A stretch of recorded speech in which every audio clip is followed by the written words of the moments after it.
All right, guys, welcome to a new episode of Submission Radio Morning After Live. I'm Denis Shikaradov, and I am so excited for this episode. Before I get into it, for those that may have missed it, it's been a pretty crazy sort of 24 hours for me. For those that know, I was expecting the arrival of my second child. So last night, have a look at this. Look, he's smiling. Look at this. Oh. Why are we doing this show? I know. I straight from the hospital, but this is what I do, Jed. This is what I do, man. I do this show. So please excuse me if I'm a little bit out of it. I haven't slept much. Also, the baby's doing well. The mom's doing well. And we're excited to have a second child. It's been a crazy sort of 24 hours, 48 hours for me. So thank you to everyone out there for putting up with me being a little bit out of it. Also, feel weird to say this, but Manscaped, hey, if you guys want to have kids of your own one day, Manscaped is probably just monetize my child being born. Manscaped is the way to do it. Code word submission, 15% off. And of course, NordVPN, the best VPN in the game. Now, I want to introduce these guys to you. And then later on in the show, Oscar Willis is going to join us as well. You know, this next man from MMA Fighting's own Hot Take Kid. He's in New York for the big show on Morning Combat. The one and only Jed Meshew. Welcome to the program, dude. Dude, I have like 8 thoughts. One, you do know the internet's forever. So when your child grows up, they can in fact come see that you monetize their birth, and they're going to ask you for $20 off that. 2, literally when Dean asked you 5 minutes ago, how's your holiday? You didn't say shit about having a kid. So congratulations. That's awesome. And 3, you messaged me yesterday. I'm going to guess around the time you were having a child to be on the show. What is happening right now? I had somebody ask me this and I go, I do this show. It's all I know how to do.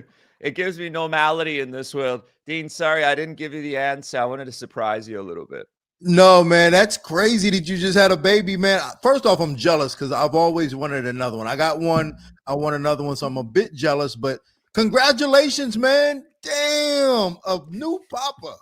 That's crazy. Oh, dude, it's been a crazy, that doesn't crazy deserve time. A like and subscribe. I don't know what does. Become a Submission Radio member now. Help me support the second child.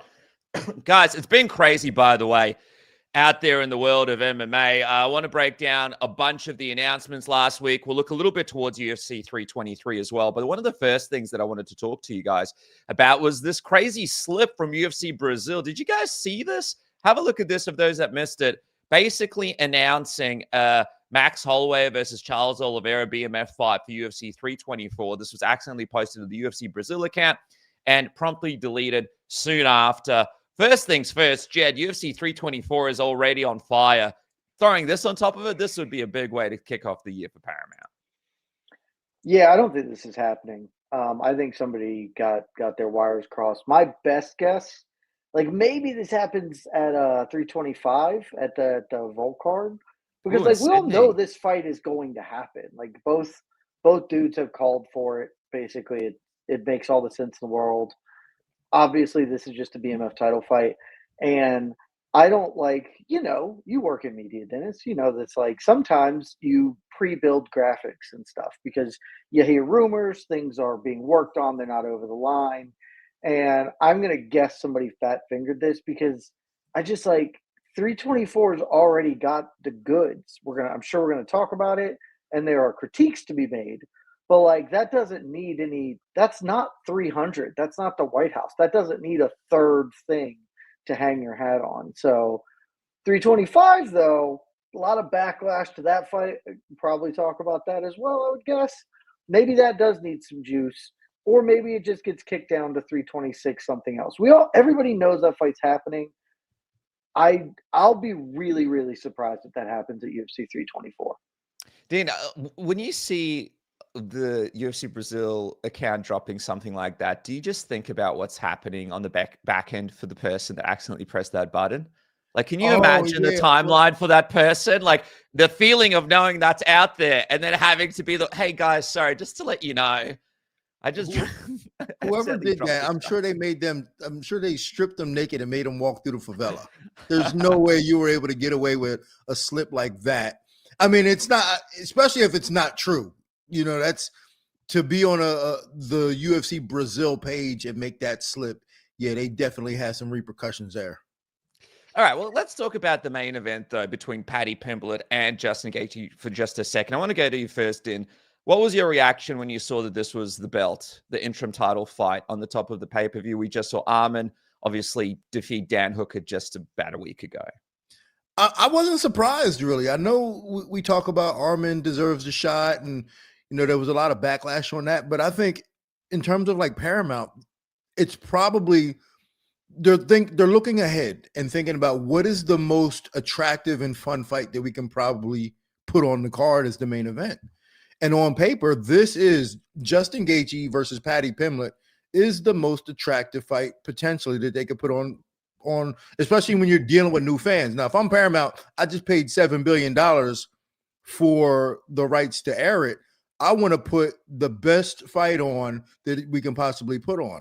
Now, look what happened when they had with Khamzat Chimaev and DDP, Islam and JDM.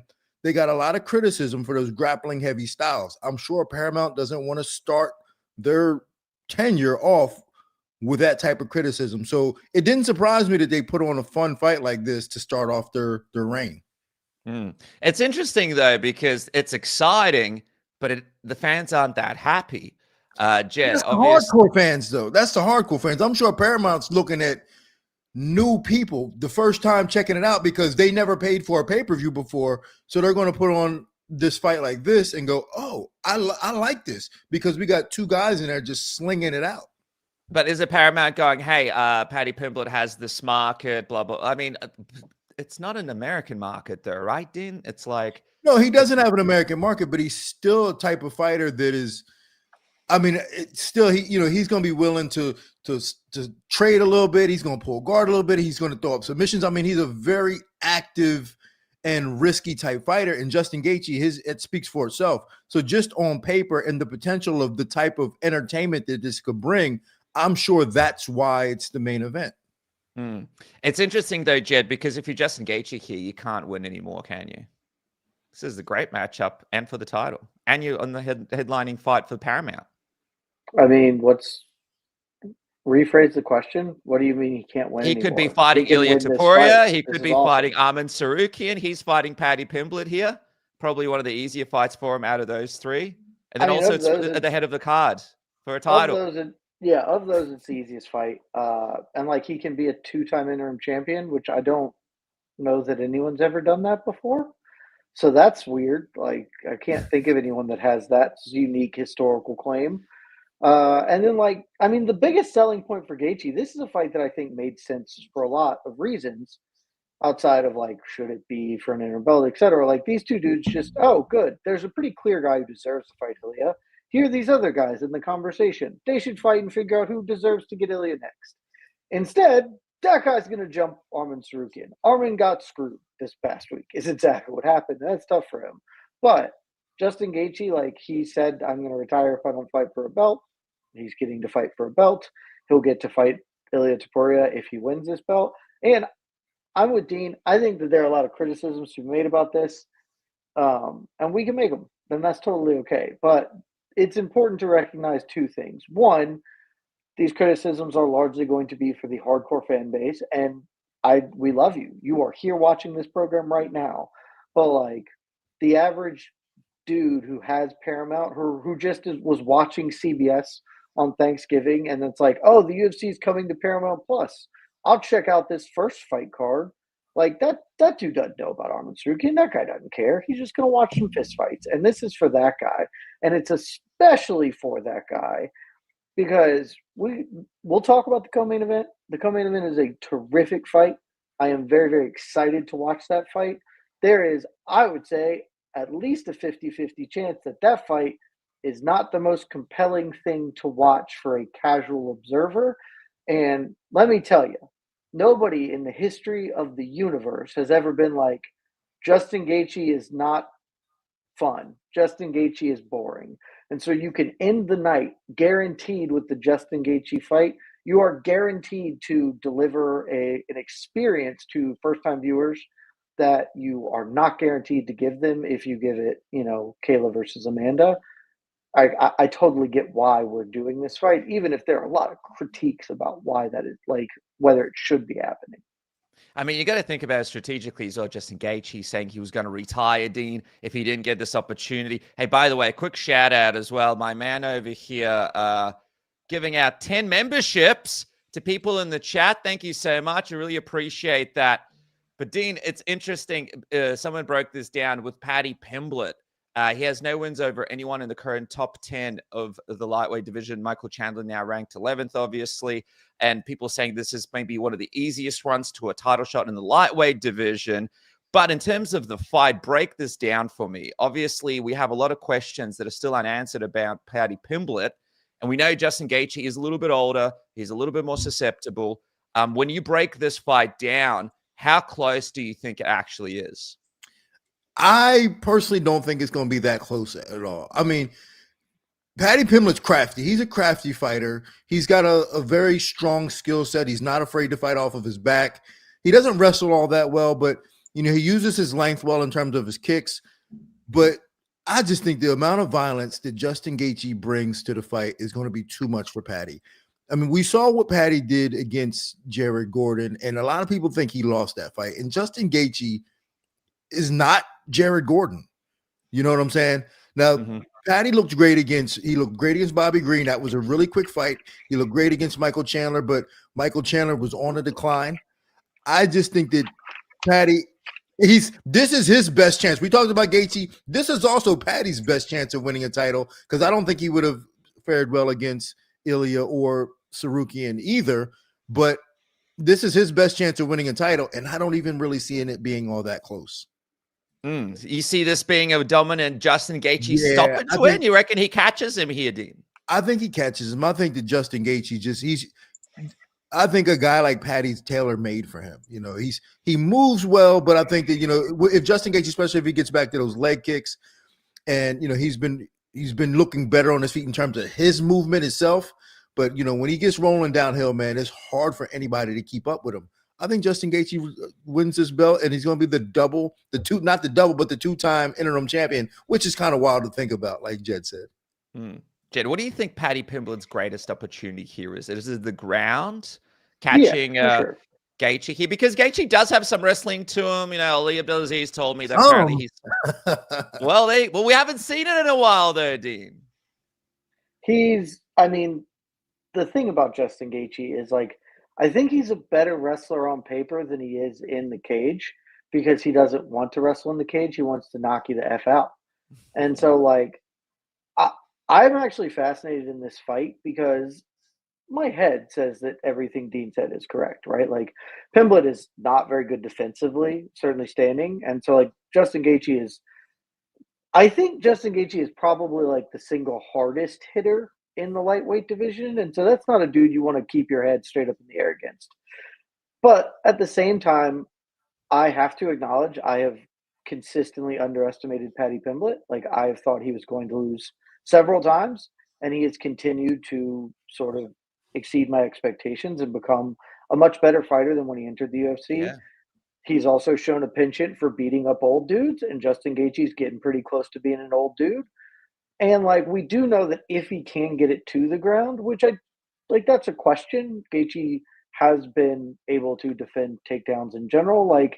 He is a little bad on the floor. Not bad, but relative to other lightweights, his submission defense is lacking. And so Paddy has some opportunities here, but I think Gaethje has plenty of opportunities. And that's why if you strip away everything, about whether this should happen, whether it should be for a belt, Arman getting screwed over, just on the merits of this fight, I'm oddly intrigued by it, just as the fight itself.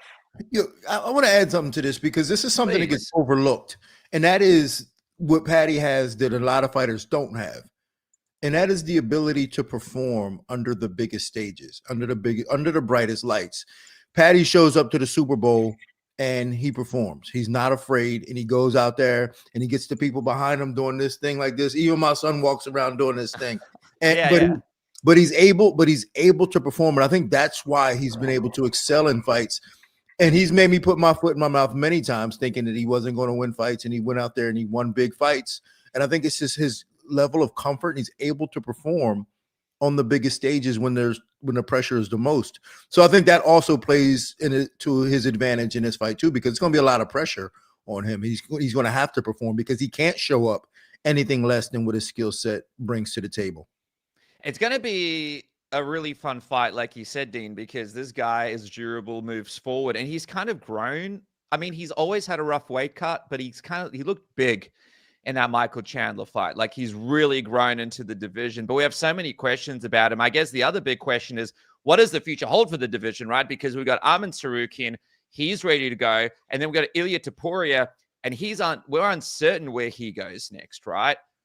Dean, if you were predicting this thing, how do you book this thing out? Whether Paddy Pimblett or Gaethje wins, do you think it's going to be Topuria coming back to defend that belt against them? Or do you think he passes on that belt and goes to do other things, maybe trying to get that Islam Makhachev fight at 170, and we may see Arman then come in at that point? Well, I think he would be doing the organization a big favor if he moved up and tried to get that belt, because then that gives Tsarukyan an opportunity to fight right away. Because Jed said it earlier, Tsarukyan is the biggest loser in all of this. It's unfortunate for him because he was going to fight for the title, had to pull out because of that back injury. And it seemed to be they never forgave him for that. Even though he's done everything he needed to do, he deserved this. Now he's going to have to either wait a long time or take another couple of fights before he gets an opportunity. I think it would be better for him or easier for him if Ilia was just like, all right, I'm giving up the belt, or just moved up to 170 and tried to fight Islam, because then that would clear a path for Tsarukyan to get in. Outside of that, I have no idea how they're going to handle this, because Tsarukyan deserves a shot somewhere, and I'm not sure where he fits in if Ilia stays at lightweight and wants to defend. It's crazy. Like, Jed, look at this situation for Arman. Why would Topuria fight Arman anyway? Like, he would fight the winner of this. He's not going to. Yeah. He's going to fight the most cynical, worst way to view this is that this was an orchestrated plan to prevent Ilia from having to fight Arman. Because once Arman beat Dan Hooker, there's not you can't book Paddy versus Ilia unless Ilia is fighting the interim champion. I don't actually think that that's what's happened. I could be convinced to believe that's what happened. I think that this is purely a timeline thing. They wanted Paddy to fight in January. They wanted it to be Ilia Topuria. Ilia kind of hemmed and hawed, and then ultimately is taking time off for personal reasons, which is fine. And I don't, based on kind of how Arman was talking, I don't know that he was up for fighting a quick turnaround against Paddy Pimblett, but maybe they just didn't even offer it to him. He said he was ready to go, though, in the post-fight press conference. Yeah, he's ready to. I thought he said he was ready to fight Ilia. I don't know if he's ready to fight. He said anybody, I think. Maybe. I also just don't know if they offered it to him, because the Gaethje fight fits a timeline for how they wanted to handle it. And so the end result is, God love you, Dennis. You keep trying to make Ilia at welterweight a thing.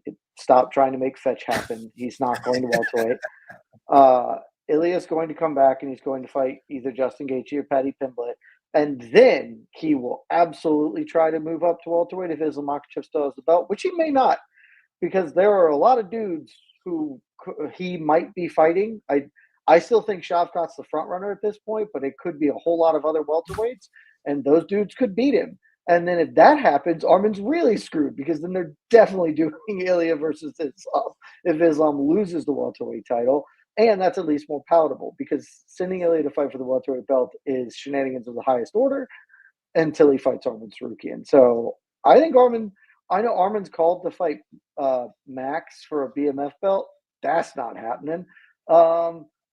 Really, it's just great. The lightweight division has 3 titles. In 1 month, there will be 3 belts floating around this weight class, and none of the guys holding them will fight each other. It's going to be a wild time. I know he's going to be fighting next for the BMF belt, but I'll talk to you guys about it just a little bit later, because, Dina, I'm going to ask you point blank, and I want you to give me your honest answer. Arman Tsarukyan versus Ilia Topuria. Who wins that fight? Oh, that's such a... if I had to say it today, Arman. If I had to say it today, I would say Arman would find a way to get him down and control him. Same. I'm not deeply confident in it, but Arman Tsarukyan is an extremely good fighter and stylistically has some advantages over Ilya. And he's just a naturally much bigger boy. Mm. Yeah, I can't imagine him getting trapped on the fence and getting hit with a big punch. I think he'd do I mean, after knowing what Ilya is capable of in 2 different weight classes, you kind of realize, all right, these are the things that I know I absolutely cannot do. That is get trapped up against the fence. I think he would do a good enough job of mixing in takedowns to stay safe. And once he got his hands on Ilya, he'd never let him go. Dude, but isn't it crazy? We don't even know who the real. This is the thing, right? It's like for the hardcore fans, no one knows who the greatest guy in the division is because that's the discussion now that's happening. They go, Arman Tsarukyan could probably beat Ilia Topuria. Ilia Topuria's gone. Arman Tsarukyan's not even in the picture. We've got just Gaethje versus Paddy Pimblett for the interim title. Anyway, it's crazy times. Let's talk about other crazy times in Sydney as Alex Volkanovski prepares to defend his belt. Buddy, we don't know who the best featherweight in the world is either. We're not learning it anytime soon. Dude, we know who the greatest is, and he's fighting in Sydney. And Alex Volkanovski taking on Diego Lopez again. This is why he's the greatest. Like, just ridiculous stuff from Alex Volkanovski, willing to fight anyone, anytime, any place. He tried to fight Lorne Murphy in December, Dean, and they were ready to go, and the UFC just said point blank no. His coach confirmed it to me just a few days ago that the UFC just said no, we want Diego Lopez. I'm hearing, obviously, he's popular. He's got a big market thing behind him, maybe stuff that I don't understand from here in Australia. But what's your reaction, Dean, to them actually making Alex Volkanovski rematch Diego Lopez like this in Sydney? Same theory that I have in the Gaethje Pimblett fight. And it's not just about popularity. That obviously matters as well, but it's just what they think is going to be a more exciting fight that when new fans watch, the new fans are going, I have to watch this again. And Diego Lopez brings that type of style. You don't have to know much about fighting to watch a Diego Lopez fight to go, I want to see this guy fight again. That's essentially what it is. The people that are making the decisions at the top are saying, all right, we're going to have a whole bunch of new people watching these fights. What are the fighters that are going to put on the most attractive fight for guys that don't know much about fighting? And I tell you who it's not. It's not Movsar. For as great as he is, it's not going to be Movsar. Lerone Murphy. And Aljamain made a statement about the fans need to speak up. The fans have spoken. When the numbers come in, when the numbers come in of how many people watched Lerone Murphy's fights when he was headlining fight nights, those numbers come in, they go, Can we really put our trust that he's going to be that guy that's going to get a bunch of eyeballs on the title shot? Apparently not. And they think Diego Lopez can.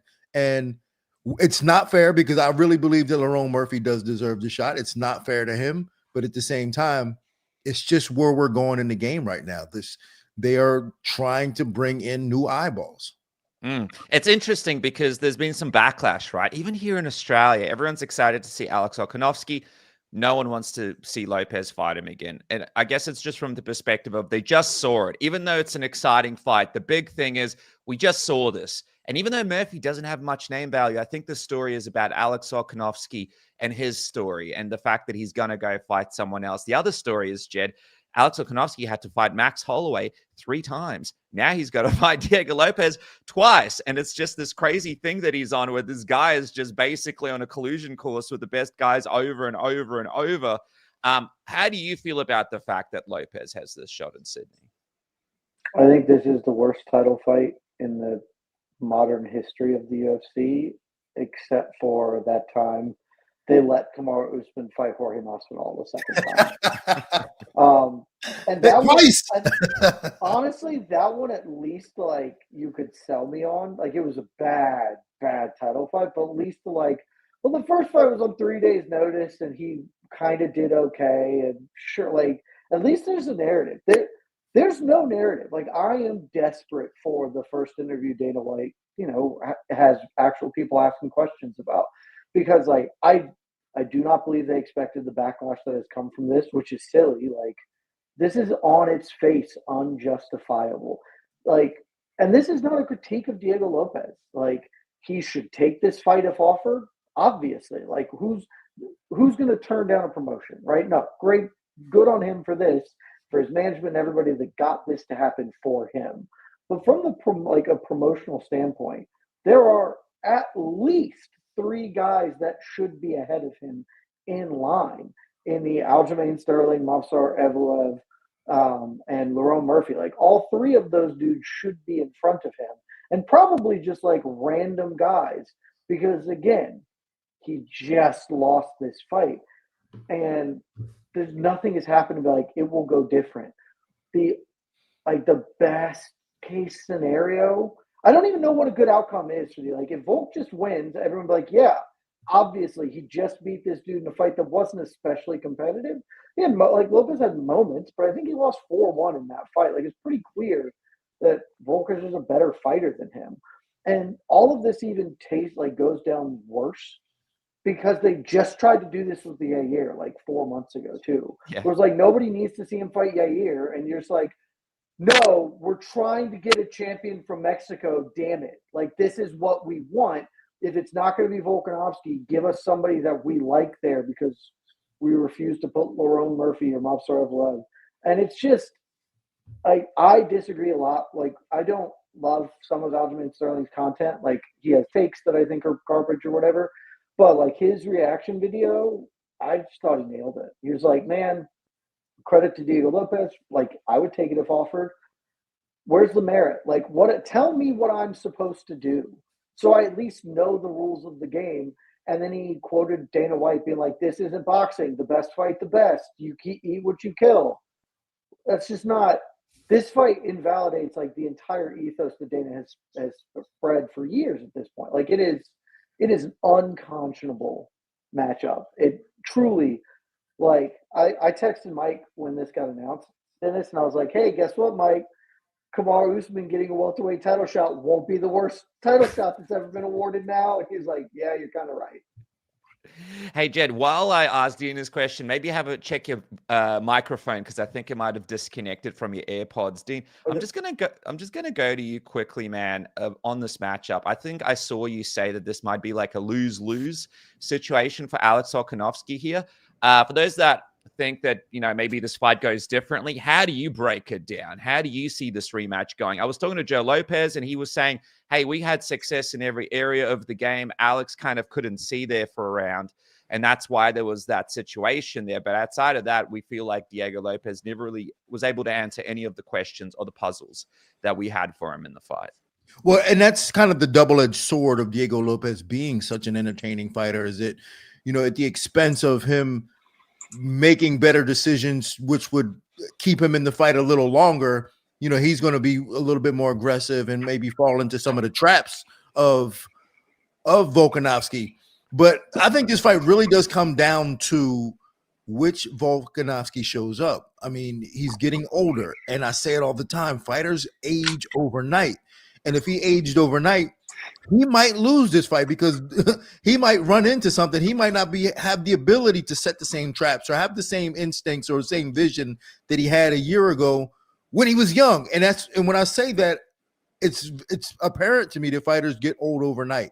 And if Volkanovski got old overnight, he could very well lose this fight, which would not be a good thing. And it would kind of justify the fact – it would actually justify putting Diego Lopez in the fight in the first place. So that's why I said it's a lose-lose situation, because he could lose this fight because Diego Lopez is wild. He's aggressive. He's hard to kind of contain at times, and he's dangerous. If he goes out there and beat Volkanovski lose the title. If Volkanovski beats him, we'll just say he didn't deserve it anyway. The fans are going to say it should have been Lerone Murphy anyway. So that's why I think Volkanovski's he's in a spot here where he can't really win much by beating Diego Lopez. But the chances of him losing, it's high, man. Because at 30, what is he, 38 now? Yeah, he's around that age. Yeah, he's around 37. And at that weight class, 145, when you start to hit past 37, I'm telling you, your reflexes go, your speed goes, your balance goes, your vision starts to go a little bit. And when you're dealing with a guy who is as wild and as aggressive as Diego Lopez, you can't afford to have those things go. So this is a dangerous fight for Volkanovski.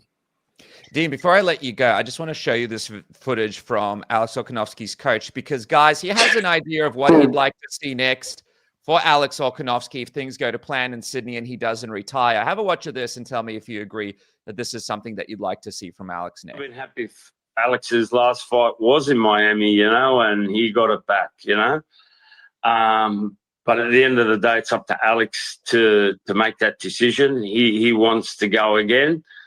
And if he wants to go, I'll be here, and back him up, I'd be happy if he ended at this one, especially on a win. And then, the only thing we've ever spoken is, maybe fight, for a BMF belt against, even though no one would probably want, against the Max or a Dustin or one of the guys from his era, not a young gun, and just have a fun fight, but from that era, not one of these new, not for a belt, BMF or something like that, something special, a special fight. But yeah, me personally, I'd be happy if this was his last title fight, and then if he wants to have a fun fight, that'd be good, So there he is there. So Dean, he's saying BMF title fight, maybe a Charles Oliveira one if he gets through Max Holloway. How would you feel about that potentially being the end?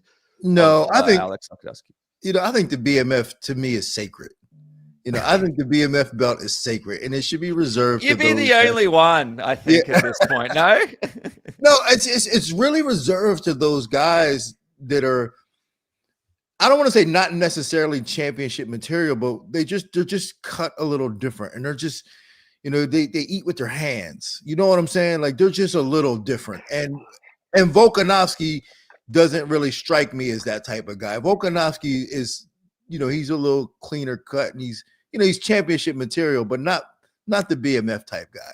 But his coach, the fact that his coach is talking about him fighting older guys is definitely speaking the language that I'm speaking in terms of where I feel Volkanovski is. He's getting up there, and this is a dangerous fight for him because Diego Lopez is not one of them older guys. So if Volkanovski doesn't win this fight, you give him an older guy for a fun fight, but not for the BMF. It's, the BMF is for those guys that, that, like I said, they got sharp teeth. All right. Well, there he is, Dean Thomas. I appreciate you joining me, man. Before you go, what is coming up? What can we look out for? Got Fight Court, but I think I got Jillian Robertson fighting Amanda Lemos in 2 weeks. December 13th. Yes. December 13th. And then I'm working with Amanda for her return against Kayla Harrison. So what? Yeah. All right. Hold on. Before you go, we got to quickly talk about this. Let me bring in my next guest as well. I feel bad making him wait. Oscar Willis, welcome to the program. Welcome to the program. Dean, before you go, give us the lowdown. How do you feel about this Amanda Nunes, Kayla Harrison fight? Obviously, a lot of people believe Kayla Harrison will win here. What are they missing here about Amanda Nunes? Well, I mean, it's recency bias. Kayla Harrison has been doing her thing, and she's a great athlete. She's huge, and she looks the part, and she's shown that she can dominate everybody in front of her. But I think we forget about how good Amanda Nunes was and still is because we haven't seen her in a while. But she never stopped training. She didn't get fat. She didn't blow up. She's been in the gym this whole time. She was just waiting for the right opportunity to come back, and now it presented itself. So here we are. I'm excited about the fight. She's excited about the fight. We're in the gym daily working, trying to get prepared, making sure nothing goes wrong, and we want to have a nice, clean sweep. Dude, this is crazy. All right, well, there he is, Dean Thomas. Dude, you're a part of all of it, and I can't wait to see how it all goes. Thank you so much for joining me here on Submission Radio. I appreciate it. All right, fellas. Peace. Oscar Willis jumping in here, and I appreciate you, Oscar, for joining us. A lot still to discuss, but as Dean goes, how do you guys feel about Volkanovski potentially having this last fight in Sydney? Oscar, do you think this could be the last time? I mean, it is kind of picture perfect, right? Defend your title against Lopez, go out on top in Sydney. Can't get any better than that. Yeah, it's about as good as a storyline as you can get, but I think it probably depends on the result, right? And I certainly don't think, I mean, Alex is paid quite well, and he's got daughters coming out of his ears, so I'm sure he's going to want to make as much money as he still can. And so I think it's just about his performance, and if he's still at the highest level that we've seen him at, or because even Volk past his best is still better than a lot of these guys. So if he still looks good, I imagine he'll continue on. But yeah, mate, that entrance in Sydney is going to be the best in UFC history. It's going to be insane. And Aljamain Sterling right now, Jed, trying to secure that Murphy fight, yeah, because he knows that if Alex does choose to stick around, you know, Joe Lopez said the older guys. Aljamain Sterling is an older guy you could potentially keep fighting against, right? Defend your title against. There's something there. I mean, if he's going to stick around, I don't think he's going to stick around. I think Dean kind of nailed it. I suspect this is Volk's last fight, and on top of all the stuff we've already said, I think the logic of the UFC is, okay, Volk could lose, right? Like it's totally possible to lose to Diego Lopez. He was already slowing down in that first fight. And he's only a year older now, so like he could lose. And if he's going to lose, do you want him to lose to a guy that you don't want to have the belt? No. So you put him against a guy he can beat, probably will beat, but maybe won't. And if he loses, that guy is a guy you want to have the belt anyway. And if he wins, Volk gets this grand send-off in Australia and this big mega moment. And then you can do whatever you want to do for the vacant belt. But, like, I think this is the last time we see him. I would have liked any other matchup be other than this. But, like, I don't know, man. Like, maybe I really like his coach's idea. Frankly, part of how shitty this fight is when both Volk and his coach are like, yeah, we didn't really see this one coming. When they're no-selling this matchup, you know it's kind of like donkey. And I liked what his coach said, man. Like, if win or lose, I would like Alexander Volkanovski to continue fighting. I don't need him to keep fighting for the featherweight belt of the universe, right? Like, dude, defend it and then go do – I would love to see Alexander Volkanovski fight Charles Oliveira. Whether Charles beats Max or not, that would just be a fight that would interest me. Yeah, that's sick. So, like, do that. I think, especially as fighters get older, if you get old with a belt, it feels like we don't enjoy that period of a career anymore, where it's like, if you lose the belt and then you hang around, you can sort of do the fun fight tour.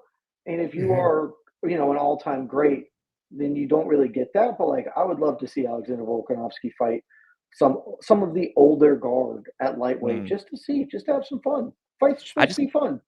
I just can't believe Oscar as well, where the coach and Alex were like, we were ready to go in December. We wanted to fight Murphy. And it's like, we could have had that fight, man, this weekend. Not that, you know, it's like, I think honestly, man, February was a bit up in the air as well until recently. Speaking to a few people, I think there was that Sydney pay-per-view or PLE or whatever the fuck it's called now, but I don't think that was locked in until pretty recently. So imagine if they held him from December because they thought Sydney might happen, then Sydney didn't happen. Then what did you know? Then he just missed out. And like, fuck, the guy's not getting any younger, you know. But I think it's worth the wait. I really feel like, you know, the press conference, the weigh-ins, like the Aussie crowd is going to be electric for that fight and for Alex, and I think he deserves it. I love it when, like, MMA doesn't revere its legends enough. I think, you know, kind of just chew these people up and spit them out. So when they, like Dustin in New Orleans, Alex here in Sydney, when they get this moment, it's like very enjoyable. I enjoy it. Yeah. What do you think is a good co-main event if you had to pick one for Sydney? Well, I mean, the rumor was Sean Strickland, Fluffy Hernandez, right? But then I saw Sean said he didn't want to go back to Australia. I messaged him and he said, I'm not going back to Australia. And then he's like, I bet the UFC is still going to try and ask me, but it would be insane. Like, this is the guy that keep getting back to Australia. Like, this is insane. Like, it's wild stuff. I reckon Sean's desire to fight and specifically fight Fluffy will get him on that card. And if not, you're getting tied to Avasa. Who is looking lean and mean. Charles Max, that UFC Brazil intern was off by one week.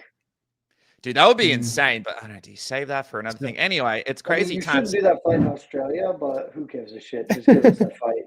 I mean, that sets up the BMF fight for Alex next. Let's talk about another champion. Oscar, you sent me through this video, and it was interesting to get an update on a guy, Tom Aspinall here, obviously dealing with the eye pokes. We were able to get a detailed breakdown. He was walking through the park while he was being interviewed, which is like, okay, it's very artistic. I like it. Felt like we went for a stroll with the champ, but he did provide us with some summaries of his eye injuries here. I mean, there's just too much to go through, but really just talks about how severe and still unsolved some of these issues are from the Cyril Gane fight. Oscar, what was your reaction when you saw Tom's video, dude? I guess a lot of people were gearing up for this rematch just being announced at any time now, but it still looks like things need to be figured out with Tom's eyes. Yeah, I mean, his eye's not better. Like, so in that doctor's report you posted, he has a thing called Brown syndrome, which I'm not a doctor, you'll be surprised to know, but what I believe is the tendons around his eyes are like inflamed to the point that he can't move his eyes properly, like up or down, left, right. And so, surgery's still on the table. So I mean, mate, like I smell an interim, boys. But yeah, I think it's just like super unfortunate. And I've seen like the reaction to it is like, it's like 50-50, right? People supportive and people against. But what I'm surprised about is like the level of vitriol. Like it's really like people are fucking piling on him, calling him a whiner. Ben Askren just tweeted that he's whining and stuff like that. And I feel like, obviously I'm going to be biased here, but I feel like, the guy hasn't been legally allowed to drive for 6 weeks. I'd be a bit pissed off too. So I don't really understand like the idea like he's whining. We also haven't heard from him for a month. So it's not like he's out here every day talking about it. So again, I don't quite understand the reaction to like, oh, this guy's talking every fight, like he's always on about it. So I don't really understand the reaction of it. It reminds me very much, and I suspect when he fights again, it will remind me very much of when DC and John Jones got into it and people booed DC, because there's something about a guy in MMA speaking just like matter of facts, like confidently, matter of fact, this is what's going on, that some fans don't respond well to. And like during that time with DC and John, DC would matter of fact say what he felt about John and how he felt he was the best and all that, and fans hated it. I feel like Tom's going to get booed in the rematch, and it's going to just be weird because Cyril is the guy who poked him in the eye. Tom accused him of being a cheater. I think there's evidence to back up that claim, and Cyril's not in any trouble. Yeah, it's insane. Cyril might be fighting for this interim belt, like you mentioned, Oscar. Like, Jed, break down the scenario. Who's fighting for Cyril Pereira? Book it. I guarantee you. That's my bet. Whoa! I bet you they do that. This is some crazy shit happening right here live on the show. God, man, that makes a lot of sense. That makes a lot of sense. Jed? I think Oscar's incorrect about one thing. The idea that fans don't like fighters who speak matter-of-factly. I think it's even simpler than that. You know the example you gave, which I think is totally correct? This is the same example. It's the John Jones. People like John Jones, and so they hated Daniel Cormier, despite Daniel Cormier clearly being the better human being of the two the entire way through. Everyone's like, actually, fuck that guy. That guy does nothing but be a good person, and this guy's, threatening to kill him when he's on a hot mic. Fuck that guy. This is the same thing, only Cyril Gane is the proxy for John Jones, because the reaction to Tom Aspinall has nothing to do with Cyril Gane. It is entirely the mobilization of the John Jones cult in opposition to him, which is insane. That being said, I feel like I'm like 97% of the way there with him on this, because I think that he was fouled, all of this. He's being like a little too, like the video you watch is like a little too much like, why don't you say some shit on the internet? Who gives a fuck what people on the internet say about you, Tom Aspinall? You're the goddamn heavyweight champion of the world. Let that part go and focus on my boss called me a pussy. Like that's a much better line, as opposed to like, get in those comments, YouTube tough guys, and tell me why I can't see. Like, why are we doing this? You should be above that, but you should and are justifiably angry with the rest of the shit that's going on, because none of this is your fault. Yeah, I mean, like Dana has said already, like Tom needs to stay off the internet. So I can only imagine his reaction to today's video, and specifically to Tom's rebuttal or reaction to his comments. I think Ngannou, Dana White too, playing out in front of us, basically. Oscar just blew people's minds, opened the Pandora's box over here with this Pereira fight. We didn't even think about this, Jed. We didn't even think about this. But also, as a little side negotiation tactic, we got this Waldo Cortez, Derek Lewis fight happening in January. Surely, like this is like the backup if Pereira doesn't work out. Oscar, you reckon? Like you put one of these guys to the side. I mean, Waldo's like, you can say what you want about the state of the division, but Waldo's on a bit of a tear. He's fun. He's fun. It's boring. Yeah, he's fun. And he's getting more fun, and he knocks people out and stuff. I bet they would love Derek Lewis fighting for the heavyweight title at the White House. Like, I bet you they'd love that. But yeah, who knows, man? I just think like Pereira teased. I saw someone in the comments, but Pereira teased the move to heavyweight again. It's like he's done that numerous times. It makes sense for him to kind of do that at this point, right? Like he got his belt back. He's cleaned the division out. Apart from Carlos Ulberg, obviously he's a deserving contender. But like, if you're Pereira, you know what I mean? Like, which way do you go? So, yeah, I reckon that's a possibility. I don't know. It's just sort of shit they do. Out. This is the world where Diego Lopez gets infinite title shots. He can fight Yuri again. Just keep running until Yuri gets the dub. That's the UFC we live in these days. Yeah, but you got to think about this here. If you're Pereira, what a great win! If you can get this Garn fight over the line, if you're fighting for the heavyweight belt, you prefer to fight Cyril over John Jones and Tom Aspinall here. Here, Alex Pereira, even though Garn is a tricky fighter, this will likely play out on the feet. Pereira is probably in his element. Like, this isn't a bad little thing for the UFC. Pereira wins. He's marketable. Then you just do this Aspinall fight. Like, I feel bad. I feel bad. I've put this out into the universe of like somebody commanded an interim. I feel bad for Tom. But I mean, also though, surely Alex has a medical suspension. He just fought yesterday. That's a great joke about him knocking that guy out of the gym. Yeah. That was a tough one. That guy didn't seem to have a good day. Like, did he knock out Nina? What's happening? That guy's allegedly a father of 6, but he can only remember 4 of them now. What are those sparring sessions, by the way? Those are insane. Well, everyone just stands around with their phones. It's like a little 1-minute scraps. Every time he's training, it's a 1-minute scrap with someone in the middle of a gym. But apparently that guy went in and called him out or something, but I haven't seen any or something. I haven't seen any evidence that that's true, though. I feel like people are just like giving Alex permission to knock him out. But yeah, whatever. Good shot. Because if it's not true, Alex is a huge ass. Like, that's a huge... Dude, the guy was fucked anyway. He's like, couldn't move. And then Alex is like, good night. Great left. It's his classic left hook. Fuck. Dude. All right. Hey, before we wrap this thing up, why don't we have a quick look at this somewhat shit but interesting UFC 323 card that Oscar is going to be there live covering.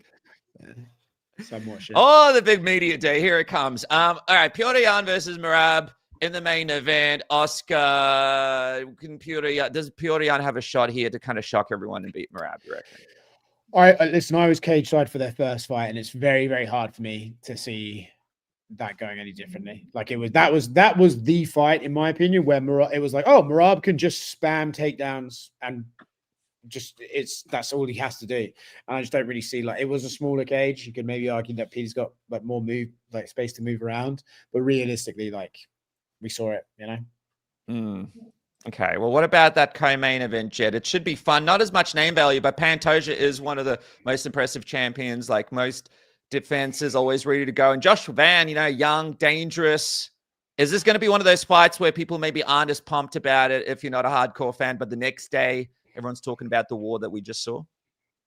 I don't know if it'll be a war, but it'll be fun. I really like this card. I even like the main event, though I largely share Oscar's sentiment that it would be a carbon copy of the first one. I'm still interested. Maybe Petr can do better. This co-main event's just going to bang, though. Like, nobody's going to care about it because nobody likes flyweights. It's very stupid, but it is just the reality of the sport. But Pantoja is guaranteed action. Like, when was the last boring Alejandro Pantoja fight? They don't exist. Josh Van, I think this is a little, I want to say it's too much too soon, but he obviously beat Brandon Rivales, deserves this, but it's important to remember that in a year ago, 12 months ago from today, Josh Van was unranked. And he was a good prospect. He's 22, but he's, the Charles Johnson loss was not that far away. He's going to take some work. And then 3 fights and a short notice opportunity later, and he's the number 1 contender. So it's probably too much too soon for him against a guy like Pantoja, but I don't know. If he pulls it off and Merab loses, there's a good case that Josh Van should win Fighter of the Year this year. I don't think he will. If Merab loses, I suspect it'll go to Islam. But 4 wins going from unranked to champion, pretty damn impressive. True. Yeah, ready to go. I mean, Oscar, what do you do with Merab and Pantoja? Those guys, obviously people are like, does Pantoja go up and try to fight Merab because he's kind of gone through the division here? Then with Merab, obviously we got Umar. He's now back in action. Sean O'Malley's back in action. So I guess we'll see what happens with there. But, Merab wants to fight 25 times next year. Do you see a scenario where he does a super fight or potentially tries to fight Pantoja or something? I feel like Pantoja said he wouldn't move up, right? Or am I misremembering that? And he said he would. But I think like it's He tough, said right? both, actually. Oh, sick. Cool. He's like, he said that he doesn't really want to do it, but he would for like the right opportunity. But like, yeah, I feel like him and Merab. Merab basically say the same thing. Basically, like, I'll move up if that guy's not the champion. It's kind of like their vibe, isn't it? You know, Merab refuses to fight Volkanovski, which I obviously respect. I mean, we're in a stage of like you can pick one of either path, right? You can do Elia, where you win a belt, move up, and try and win multiple belts and create a legacy that way, or you can just rack off wins at one division and just kill that division. Which I think actually, as there are more double champions, people are starting to like prefer the other way, like racking up all the wins. And like, dude, if Merab can just fucking fight once every 3 months, which he obviously can, why not just rack up like the most defenses in bantamweight history? He could fucking break Anderson's record if you wanted, you know what I mean? So yeah, that's where I think Merab should probably do. And then just like, it's not your fault if you have to rematch, guys. It's not your fault. The division's not, and also bantamweight's actually got loads of talent, so that's not a problem for him. But for Pantoja, it's not your fault. You're better than everyone else. Yeah, I think it's more impressive, actually, like he said. A champion that just defends his belt all the time, and you got your Hamzats, you got your Islams, and these guys are impressive, but you're going to see them once a year, maybe twice if you're lucky. See Merab about 25 times versus. Can't stop seeing Merab. See that guy everywhere in Vegas. Fucking run into him in the grocery store. Is he? He's running wild over there, brother. Yes, I legitimately played tag with him at a water park once. Jed, it was like, hey, tag. I love it. The guy has endless energy, man. Jed, what are the other fights from here that you're pumped about? Cejudo, Peyton Talbot, that's a weird one, but also Cejudo's last fight. I like all of the fights on the main card. Brandon Moreno, Tetsuo Taira is awesome. I think Moreno's probably going to win, but like Tetsuo Taira, I thought my like long-standing take is that he's going to be the first champion born in the year 2000 or like not in the 1900s, and like this is an opportunity for him to get there. If he wins that fight, then he's fighting Pantoja next, except for Kyoji Horiguchi exists. Kyoji's fighting Pants if Pants wins. That's 100% happening. But that fight bangs. The Cejudo Talbot fight's just super weird, but I'm pretty interested in it. It's his retirement fight. Talbot's got a lot of talent. Can't wrestle. How's that going to go? Don't know. Let's find out. Dude, if Cejudo beats their up-and-comer on his way out, Dana's going to have him shot outside the team open. I mean, honestly, Cejudo should just throw this one. But I don't think he'll do that. So let's find out. Like, maybe Talbot learned how to wrestle a little bit, and then suddenly he's a very interesting player in the weight class. And like Bogdan Guskov versus Jan Blachowicz is an awesome fight because Bogdan Guskov is almost always super fun. And Jan Blachowicz, I think, is the most difficult fighter in the sport to look good against. So there's probably going to be a bad fight, but maybe Bogdan Guskov can be the guy to like kill Jan Blachowicz, or Jan can just keep winning. I don't know. I'm intrigued by it. I really like this fight card. I actually think 323 is a pretty solid. Like it's exactly perfect because it's a tough needle to thread. To like, we want to make sure we're not ending and like totally just not giving a fuck for the last pay-per-view of this broadcast rights deal, but we want to save all our good shit for our new partner. I think they've really kind of walked that line well to a card that I'm very fond of, and nobody will buy on pay-per-view. Yeah, you really sold it to us, Jed. Thanks so much. Technically, it could be the last UFC pay-per-view of all time, last one ever. True. Until the White House when they charge $100. Yeah, except for Australia, where we pay for everything. How fun. NordVPN, that could be a good time to sign up to a VPN. Yeah, I don't know what you guys would do with it, but do you watch stuff overseas and you want to watch it for free? Maybe like a VPN. Nothing to do with this conversation, but NordVPN potentially. There's a code underneath. All right, as we wrap up, Jed, you're off to Morning Combat. Oscar did a very good job on the last show. I really enjoyed that. Oscar, a couple of words of advice for Jed, who's a bit of a veteran of the Morning Combat scene as he prepares to sit down with BC and Luke and get into it this week. You should just bring up how BC just lost to Jose on that quiz and rage quit. Literally hung up. 100%. I'm actually about to go from here to go hang out with Jose tonight and talk with him. Yeah, I guarantee Jose's bringing it up. Fucking hell, he is. We've already talked smuggest motherfucker on that quiz, brother. He always does this thing as well where like It's like, you know, the question's like fucking who's Cain Velasquez's second ever fight, and he'll be like, oh, it's fucking this guy, and then it'll be like, that was in St. Petersburg, February 2018. It's like, we know, you know, we get it. It's also when you go with a beer with him, it's not just that, it's just random facts about sports that no one asked for, like him and Charles. It would just be like, oh, Boston 2022. Oh, yeah. That's when this guy ran over here. And I'm like, bro, I didn't even watch the Boston. sport. You don't even have to Yeah, give yeah. me the date. I don't even know the teams. Let's just have another beer. Loves. Boston He thinks he's like Jonah Hill and Moneyball over here. This guy just always gets on base. All right, here we go. So the morning combat for Jed, and then Oscar, of course, Mac Live, all the live coverage from the ground. Anything special planned? No. I'm hoping. I mean, it would be very nice if they could maybe give us a cheeky press conference for January. Nice. Get Paddy and Justin out here. You know, that'd be cool. Yeah, that would be great. Yeah, we'll see. I think I'm meant to be getting Dana this week, actually, so that'd be cool. Oh, that'll be huge, dude. Perfect. This is the biggest time to get him. Can you ask him how did they anticipate this reaction to Lopez Volk? Because I can't imagine they thought that this would be the reaction they were getting. Do you know what? If I was Dana, the Lopez Volk one, like, that's just what it is, right? That's just they need a guy for that market. But if I was Dana, I would be like, yeah, we didn't give Armin the shot because he headbutted down at the weigh-ins. Such a great way out. That's an A+ answer. Yeah, I'd be like, Tell we can't them that trust before you ask the question. Yeah, we can't trust him. You know, he needs to prove to us that he can control himself. Fucking A, like, that's an easy get out. Yeah, who can argue? He walked over and fucking banged him, broke down his nose. Yeah.